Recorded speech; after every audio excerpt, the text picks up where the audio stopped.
Welcome to First. I'm Mark Eichman along with Michelle Polston. Shirley Min is off this week.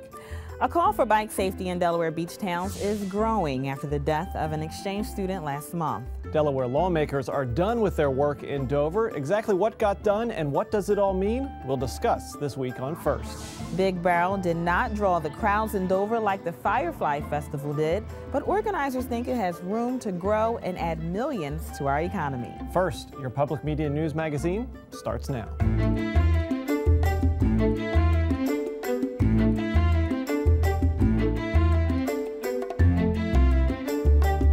Delaware beach towns will be busy this 4th of July weekend. That means lots of work for the farm workers who have taken summer jobs. The mode of transportation for many of those workers to get to their jobs are bicycles. First Look reports on an increased call for bike safety after a death on Delaware Route 1 last month of a 19-year-old Ukrainian woman.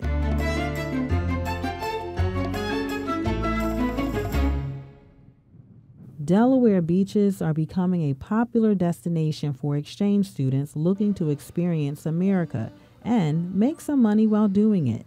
19-year-old Nadia Misa was among the many students here for the summer. The Ukraine native arrived in town like many of the other students, ready to get to work. First up, find housing, then a way to get to and from work. Their main mode of transportation, a bike. Everybody who comes to Rehoboth needs a bike, basically, or they need to be willing to walk for a half an hour to 45 minutes. Nadia was riding her bike shortly before 9 o'clock on the night of June 5th when she was hit by a car at the intersection of Miller Road on Route 1. She died the next day. Mary Ann Kaufman heads up the bicycle program for the Lewis Rehoboth Association of Churches. LRAC provides free, donated bikes to students. She says Nadia, who had obtained a bike on her own, has signed up to get a bicycle through LRAC and take the bike safety course. She was one of the few people who did not show up, and she replied quickly to say, "Oh yes, I'm sorry, I couldn't be there, I had a conflict." The Route 1 Pedestrian Safety Task Force has been studying accidents on the heavily traveled highway. Their findings, the majority of fatalities occur in the early morning and evening, and the victims often aren't wearing reflective clothing or using safety equipment to make themselves visible. Route 1 is too much traffic, traveling too quickly, with too many people who don't know the area. Bruce Kaufman and Bob Smiles are the bike mechanics for LRAC. We furnish them with as best as we can, a reliable, safe bike. Students receiving bikes from LRAC must attend an extensive bike safety course conducted by the bicycle coordinator for the Delaware State Police. The talks include some diagrams that show them how to navigate an intersection that has 2 turn lanes and 2 through lanes. The presentation also includes a ride-along with a bicycle officer and stern push to utilize the safety equipment. We've done everything we can to encourage them to wear the helmet. Organizers hope Nadia's death will provoke students to use the free helmets they provide. I'm trying to lose my helmet, but as I noticed, most of the students are not using their helmet. Maybe because it causes more sweating, maybe because it messes their hair. Regardless of the excuses, LRAC isn't giving up. Where's your helmets? A pedestrian safety report on Route 1 was issued in January 2014. It called for road improvements in order to cut down on all accidents, but it also made bike education a priority. A fund has been created to benefit the family of Nadia Misa. You can make a donation at Community Bank Delaware or at any Core Brothers location in Delaware. The first half of the 148th Delaware General Assembly is in the books. That strange legislative ritual known as June 30th didn't end until 6 a.m. July 1st. Here's a review of what happened.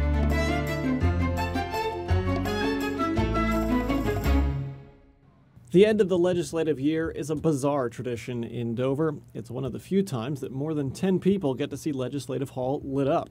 Inside, Governor Jack Markell was candidly talking to reporters, waiting for lawmakers to finish their work. In the end, the other side, meaning the legislators, had to say, okay, we also want it that much as well. So, I mean, it was I mean, as I said, I'm really happy sitting here now. If it hadn't gotten done, it would have been frustrating for sure. Forget that the clock was ticking close to 5 a.m. and that the night should have ended as the calendar turned over to July 1st.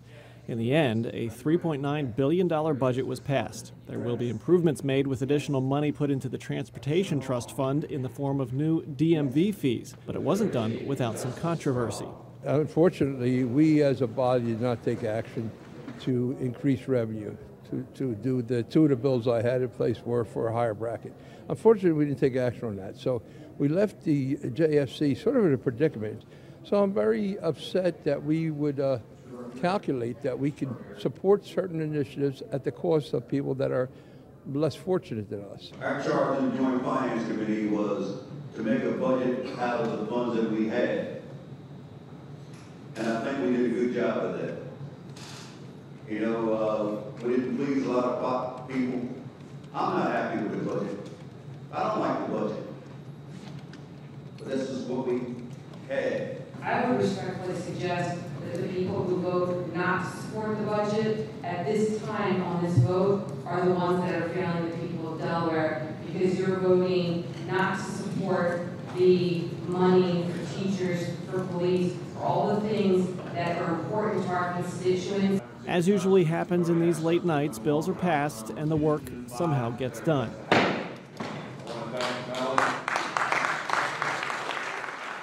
And then it's time for the final photo op. This one done just after the sun came up. As a result of the work that you all have done, we will be making significant investments in economic development and real progress across a whole range of issues, from education to workforce development to our criminal justice system and the like.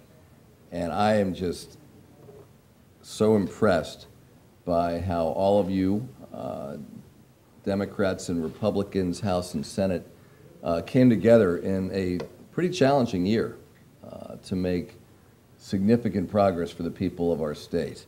The details of these bills sometimes take weeks to fully understand. We'll start part of that understanding next with State of Play.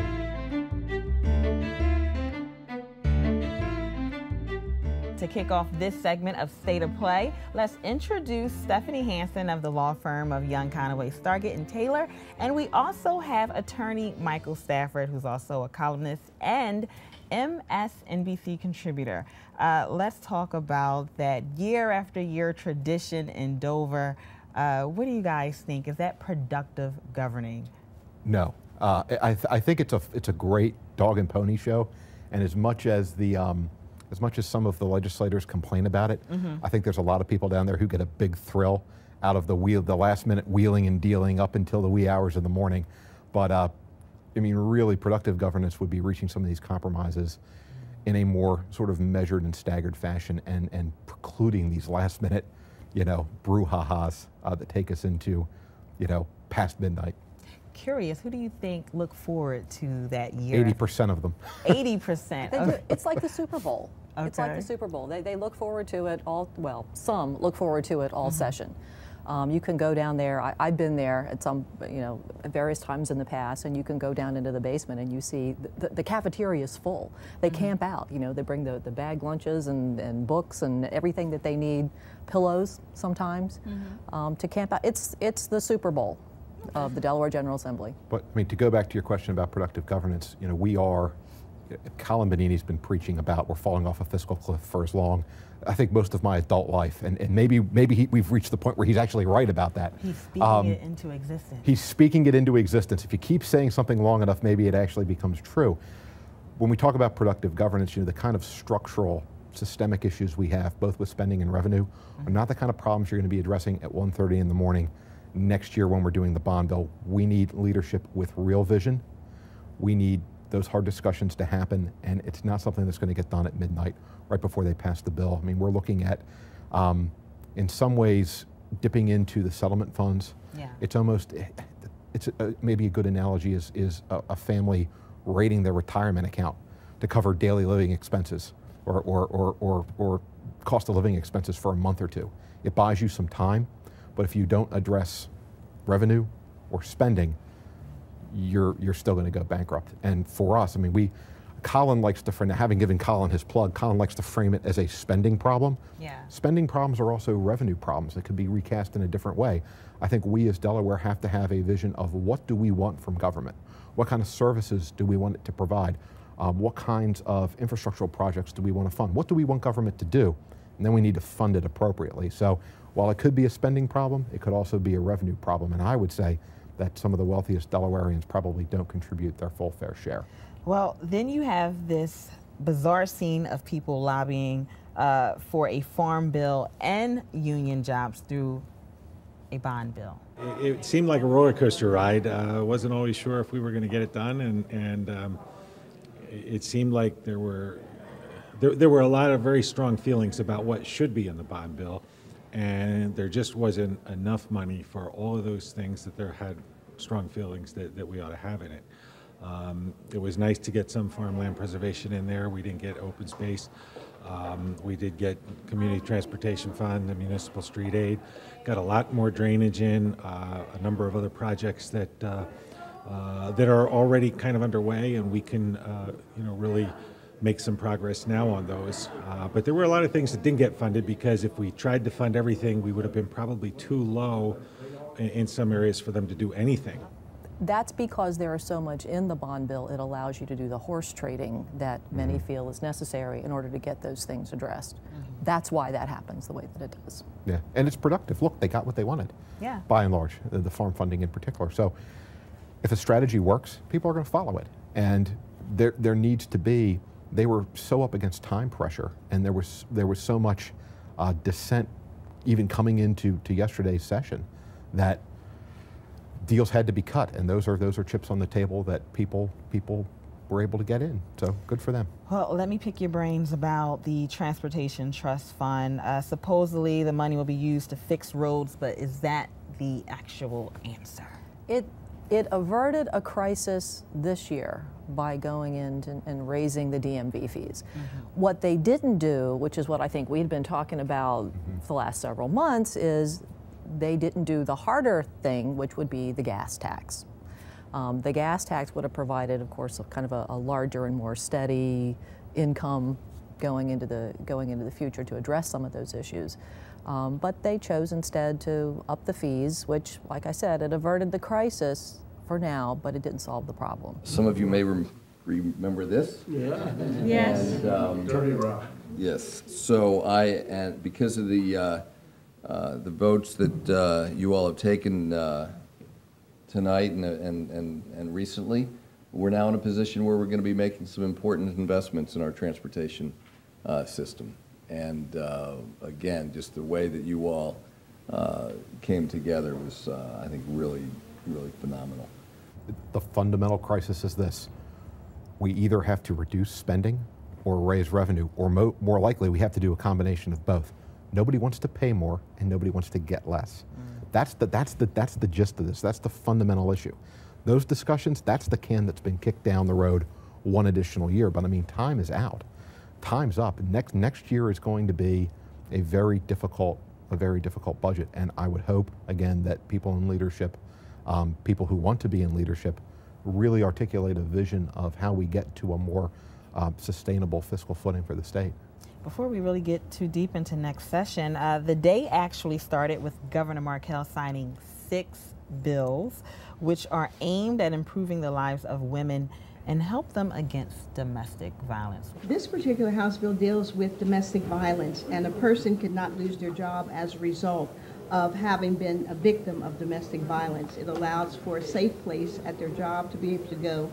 And also, most of these bills, I'll just sum up, has been a part of my life in some way, shape, or form, except the breastfeeding.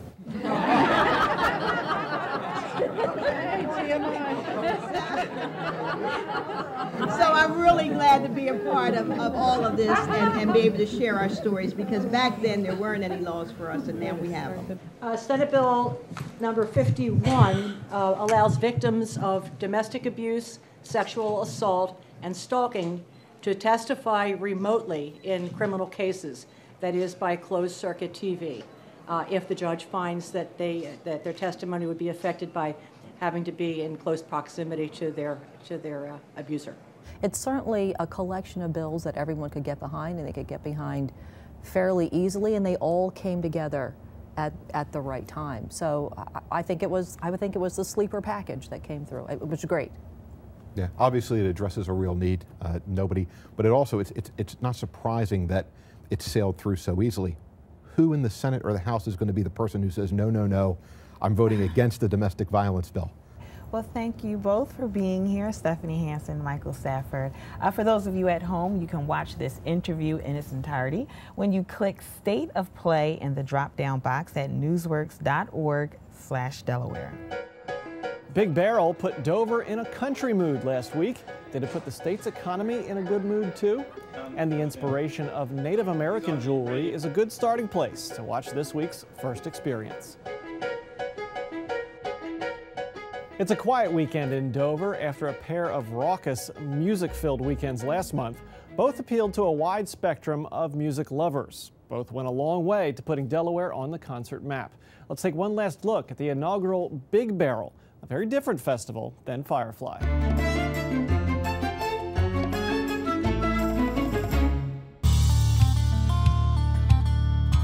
Nearly 35,000 country music fans gathered at the Woodlands last weekend, and despite dodging heavy rains on Saturday, they enjoyed the new Big Barrel Festival. It's my first festival, so it's a whole new experience, just trying to take everything in and enjoy what it is. It's a big old festival, man. You have fun. Big Barrel 2015, you're number one! I've never been to one either. I think it's pretty cool. I don't know, I didn't expect it to be so big. Didn't know what to expect. Right.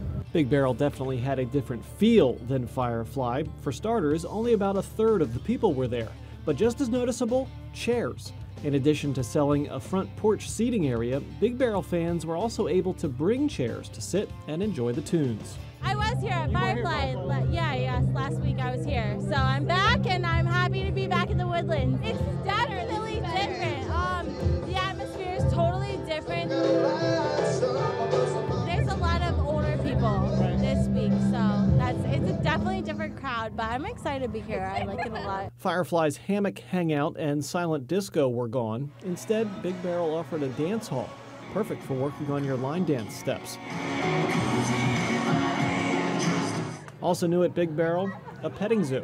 I wasn't expecting a petting zoo. That was awesome. Yeah. Country fans also seemed a bit more prepared for the muddy conditions. We got our boots on. Yeah, we have our boots on. We're good to go. We're feeling country. You know, country people, they can handle the dirt. Blue jeans, boots, and basically that's it. You're ready to go. Muddy or not, state tourism leaders are beaming with so many visitors coming to Delaware, many for the first time. No, I've never been to Delaware. Yeah. It's okay. I like it. It's really small. I like it. It's cute.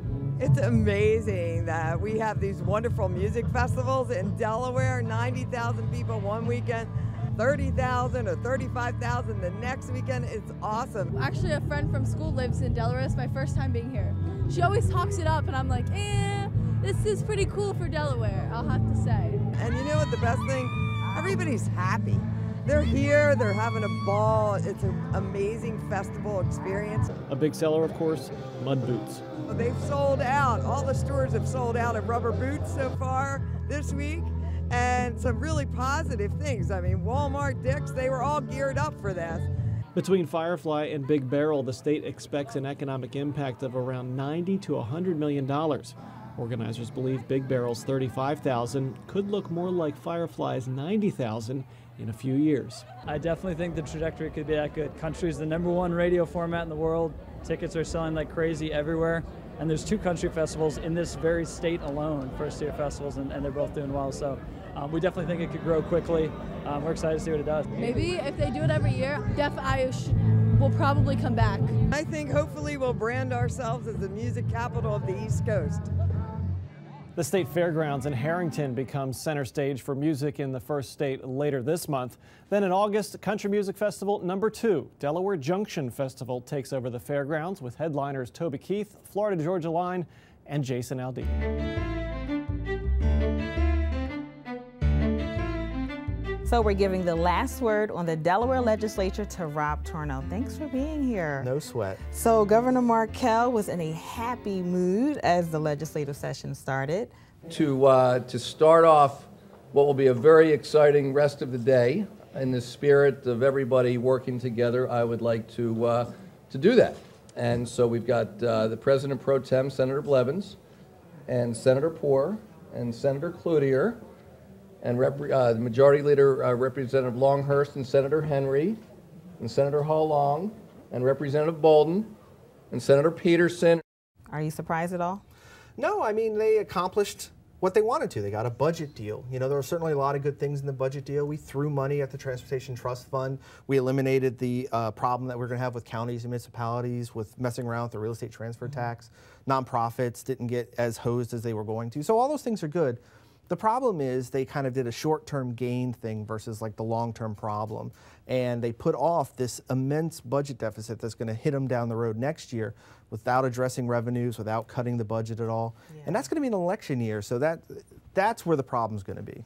So do you think this puts Delaware's finances in the spotlight?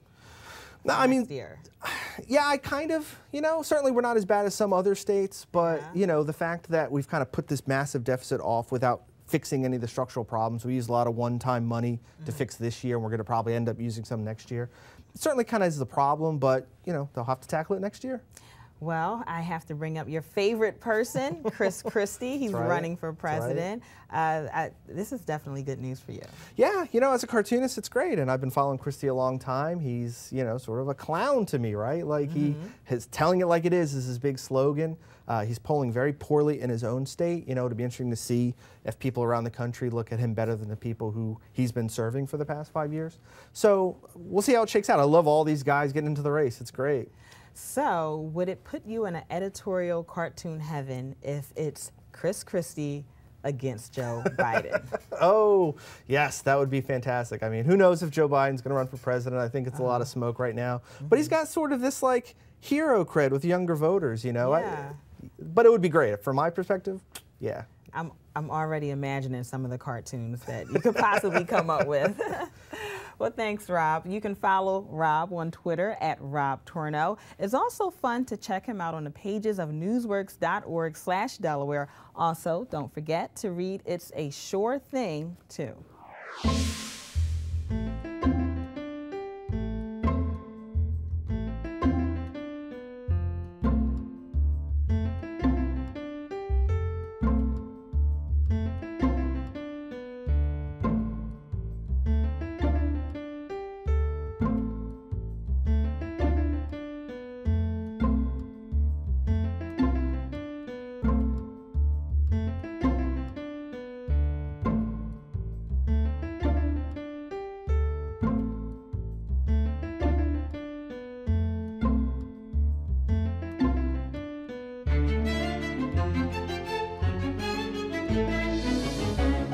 Watch First online at WHYY.org/first. We'll have this show available on Monday. Past shows are there right now. And you can also find our first extras, including Truth Teller, there as well. Karen Heatherston isn't just an artist. She's a teacher hoping to inspire her students at the Delaware Art Museum. For her art, she uses precious stones, jewels, and metal as her paint and canvas. Inspired since childhood with Native American jewelry and nature themes, Heatherston uses those influences to create some truly unique pieces. Here is First Experience.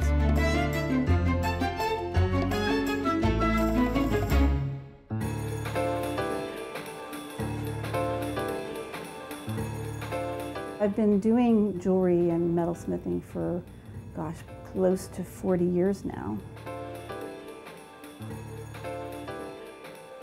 I always knew I was going to be an artist. You know, I just love to play around with all kinds of different materials, but metal in particular. In high school, I made this amazing silver necklace. I spent a lot of time on it, and when I went to polish it on the polishing wheel, it caught and broke into 5 pieces. And I said, that's it, I'm never doing jewelry again. But I just couldn't stay away from it. And I think it's just in my blood. My mother was very creative. She never did anything commercial with it because at the time, you know, she was a housewife. So I'm trying to channel her and, you know, go further than she could to be a professional and to be, you know, somebody who has respect.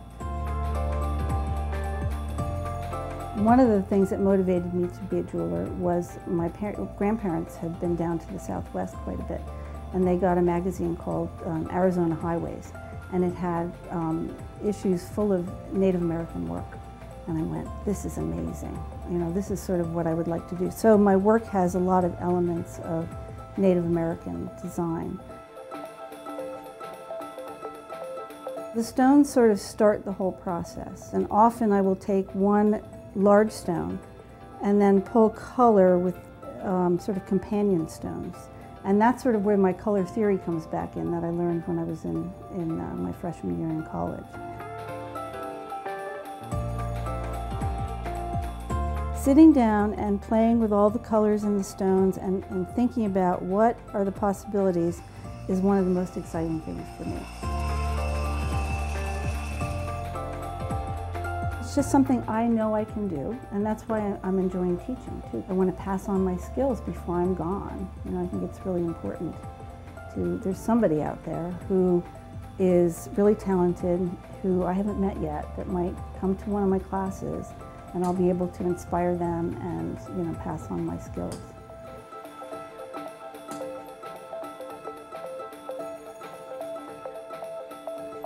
What really floats my boat is when people come back to a show and they say, you know, that piece I bought from you, so many people comment on it, and it's my favorite piece of artwork. And that, to me, really, you know, makes it all worthwhile.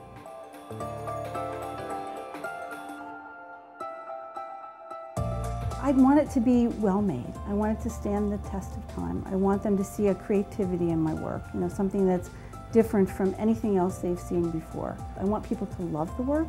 I want them to wear it every day if they want to. You know, people will say to me, well, I don't have any place to wear something like this. And I said, if you love something, you wear it wherever you want to.